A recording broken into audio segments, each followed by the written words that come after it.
Gurizada, eu tive que fazer uma segunda parte do modo BIOS, porque com aqueles 10 minutos ali não é possível falar tudo, e também tive que trocar o PC para uma outra placa-mãe que tem outras opções aqui para mim mostrar para vocês. Uma dica que é bem interessante, bem importante, ó, eu estou numa outra placa-mãe aqui agora, tá? Esse aqui é um i5 da Intel, placa-mãe Intel, no caso, né? Uma coisa muito importante também, que não faz diferença para a instalação do Windows, mas faz diferença depois, que eu vou explicar para vocês. Existe aqui uma guia que nas placas-mães mais modernas, por exemplo, a linha Intel de segunda geração, as 1155 tem, não sei se todos os modelos, acredito que não, porque BIOS é uma coisa muito particular, né? As BIOS, por exemplo, da Gigabyte eram mais completas, mas você pegava algumas placas-mães que eram genéricas, com BIOS bem mais simplificadas, praticamente uma BIOS 775 com uma ligeira melhorada, uma ligeira melhoria no caso. Mas uma coisa que você tem que observar sempre quando você instala o Windows é só para saber a título de informação e preferência. É você entrar numa aba avançada e procurar configuração SATA ou configuração de armazenamento, alguma coisa que se refira à forma de armazenamento no HD ou no SSD. Você entrando nessa aba avançado, pelo menos nessa placa, com alguns tipos de placa, você vai procurar aqui configuração SATA ou alguma coisa relacionada à configuração de armazenamento. Quando você entrar aqui, independente do resto tudo que você está vendo aqui, você vai ver que tem os modos SATA. E os modos SATA, no caso aqui, tem a opção AHCI e a opção modo IDE, modo AHCI. O que significa isso?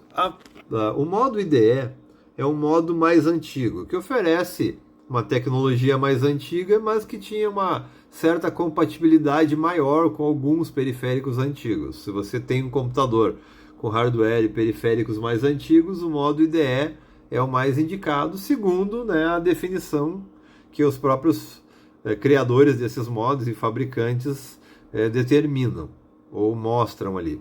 E o modo AHCI seria uma tecnologia mais nova. Ela tem algumas vantagens, como a troca a quente de alguns componentes. Você pode trocar alguns componentes do Windows com o Windows instalado e o computador ligado sem precisar desligar, etc.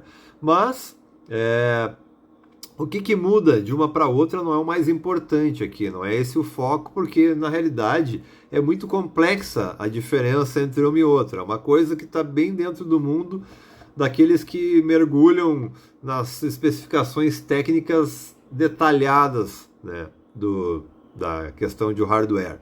Não é o nosso caso, nós queremos aqui falar de instalação de Windows. Mas o que muda na instalação? Na realidade, não muda nada. Se a sua placa-mãe tiver estes dois modos de escolha, tanto faz você instalar o Windows como IDE ou como a HCI, não vai mudar nada na instalação do Windows, né? O processo de instalação será o mesmo. O que pode, talvez, trazer algum problema para você se você instalar o Windows no modo IDE ou no modo HCI? Vamos supor que você instale aqui neste computador um Windows no modo AHCI, como de fato é o modo que está instalado neste CPU, inclusive porque tem um SSD, eu acho melhor essa tecnologia para SSD. E aí você resolve tirar o SSD desse computador e colocar o SSD com Windows instalado e com todos os seus programas para que você não perca. Você trocou a placa-mãe e o processador e você quer aproveitar no upgrade o mesmo Windows com os mesmos programas. Você não quer ter que reinstalar tudo de novo. Aí você coloca este HD, o SSD, no seu novo PC, na sua nova placa-mãe. Se você colocar o SSD na sua placa-mãe com Windows instalado no modo AHCI, mas aqui na BIOS estiver selecionado o modo IDE, vai dar um erro de tela azul, vai dizer que seu Windows está com erro, vai pedir para reiniciar e vai criar um loop que ele inicia e dá a tela azul e pede para reiniciar. O Windows não chega nem a entrar. Por quê? Porque IDE e HCI são incompatíveis depois do Windows instalado. Então o que você terá que fazer? Você tem que voltar na sua BIOS e trocar para o modo AHCI, manter o seu SSD e iniciar o computador. Normalmente, a maioria das placas-mães aceitará o Windows de outra placa-mãe, o Windows 10, né, que é muito compatível porque ele se autoconfigura. Ele não precisa de uma configuração manual, que nem era o Windows 7, que todos os drivers, tudo tinha que ser instalado manualmente. O Windows 10 não. O Windows 10, ele praticamente, a grande maioria dos drivers, ele instala automaticamente. Então ele se readequa, eu não sei usar a palavra, mas ele se torna adequado à nova placa-mãe. Tá? Ele se readequa, eu acho que não existe, tá, pessoal? Então vamos cancelar esse termo aí. Mas eu também não estou bem certo. Eu sei que o termo adequar, ele não é muito flexionado na gramática, então eu não sei usar. Bom, enfim.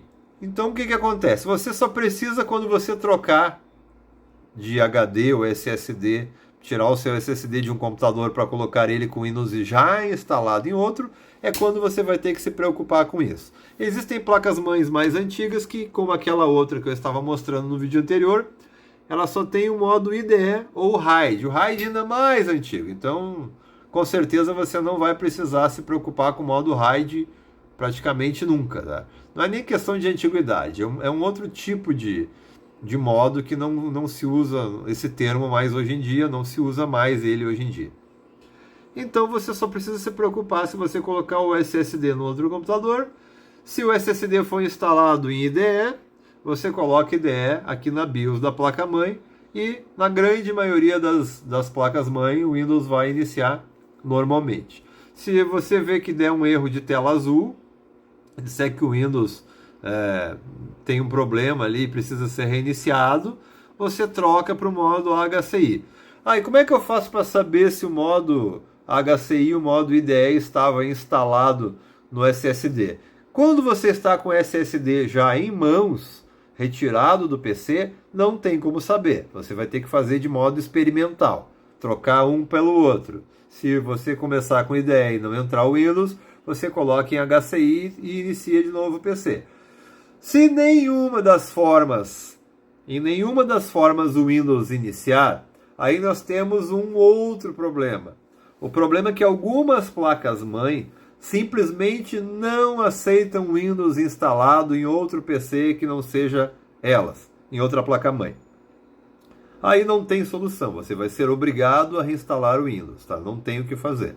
Mas só tem uma forma de saber, que é experimentando, tá? Aí se você experimentar os dois modos, num SSD ou um HD, que você tem certeza que estava funcionando numa outra placa, e nenhum dos dois modos funcionar, aí não existe solução, que eu saiba, não existe solução. Talvez a um nível de programação mais avançado, alguém com conhecimento muito grande, saiba modificar alguns arquivos lá no Windows, quando ele está em uso no SSD, para que ele evite esse erro, não sei. Não conheço, nunca ouvi falar disso. Para mim, sempre o mais prático é a reinstalação de Windows, porque em meia horinha você instalou o Windows 10. É um tempo bem pequeno em relação a anteriormente, no passado, que o Windows 7 instalava normalmente nós instalávamos através do leitor de DVD, e ele levava bastante tempo para instalar, o Windows XP também. Era bem mais complicado, até porque os drivers tinham que ser instalados todos manualmente de cada dispositivo, e já o Windows 10 faz tudo sozinho. Bom, então aqui se encerra a parte de BIOS, não tem mais nada aqui de BIOS que eu precise falar para vocês para uma instalação normal do Windows 10. Vamos para o próximo passo agora.